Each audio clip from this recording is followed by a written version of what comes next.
എൻ്റെ ശരിയായ സ്ഥിതി കുട്ടികൾ അറിയണ്ടെന്ന് കരുതിയ. നിങ്ങൾ വല്ലാതെ ക്ഷീണിച്ചിരിക്കുന്നു. എൻ്റെ കാലം കഴിയാറായില്ലേ? ഇരുന്ന് സംസാരിക്കൂ. നന്ദി.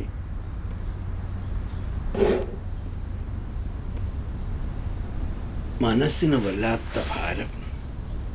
അലക്സിനെ പറ്റിയുള്ള ചിന്തയാണ് എപ്പോഴും. ഞാൻ മരിച്ചാൽ അവൻ എന്ത് സംഭവിക്കും? അവൻ ഇഷ്ടമുള്ളിടത്തോളം എന്നോടൊപ്പം തുടരാമല്ലോ. അതാണ് അവൻ ഇഷ്ടമല്ലാത്തത്. ഇതുപോലിവിടെ തുടരാൻ അവന് കഴിയുമെന്ന് തോന്നുന്നില്ല. അയാൾക്ക് ഇവിടെ നല്ല ശമ്പളം കിട്ടുന്നു എന്നാണ് എൻ്റെ ധാരണ. പോരുന്നുണ്ടെങ്കിൽ ശമ്പളം കൂട്ടുന്ന കാര്യവും നമുക്ക് ആലോചിക്കാം. അല്ല, അതല്ല, ശമ്പളത്തിൻ്റെ കാര്യമല്ല. എന്നെങ്കിലും ഒരു ദിവസം സ്വന്തമായി എന്തെങ്കിലും ചെയ്യാൻ അവന് കഴിയണ്ടേ? സ്വന്തമായി ഒരു ശില്പം സങ്കല്പിക്കുവാനും സൃഷ്ടിക്കുവാനും പ്രാപ്തി നേടിയിട്ടുണ്ടോ അലക്സ്? പക്ഷേ ആൽബർട്ട്, അവൻ ആത്മവിശ്വാസം തോന്നുന്ന ഒരു വാക്കെങ്കിലും നിങ്ങൾ പറയാറില്ല. എൻ്റെ മകൻ ഒന്നിനും കൊള്ളാത്തവനാണെന്ന് വിശ്വസിക്കാൻ എനിക്കാവുന്നില്ല. അലക്സ് നല്ലൊരു ഡ്രാഫ്റ്റ്സ്മാൻ ആണെന്ന് സമ്മതിച്ചു, പക്ഷേ മറ്റൊന്നും തന്നെ അയാൾ പഠിച്ചിട്ടില്ല വേണ്ടതുപോലെ.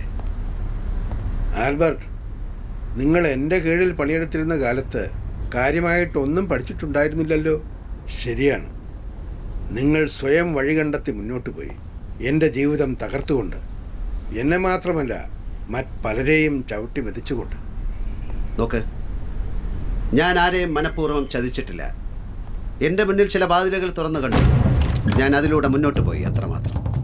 എല്ലാ വാതിലുകളും എന്നും നിങ്ങളുടെ മുന്നിൽ തുറന്നിരുന്നു.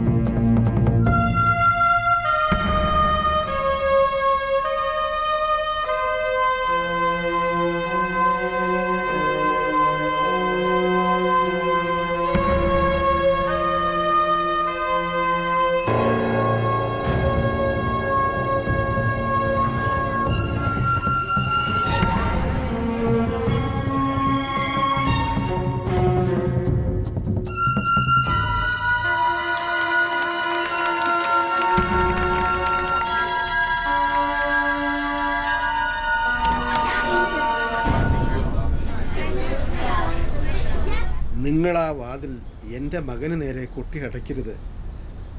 അവസാനത്തെ കൂദാശ സ്വീകരിക്കുന്നതിന് മുമ്പ് എനിക്കവൻ്റെ കഴിവുകൾ കണ്ണിറയെ കാണണം. സ്വന്തം കാലിൽ നിൽക്കാൻ കഴിഞ്ഞാൽ അവന് വിവാഹം കഴിക്കാം. കാതറീൻ്റെ കാര്യം അറിയാമല്ലോ. അപ്പോൾ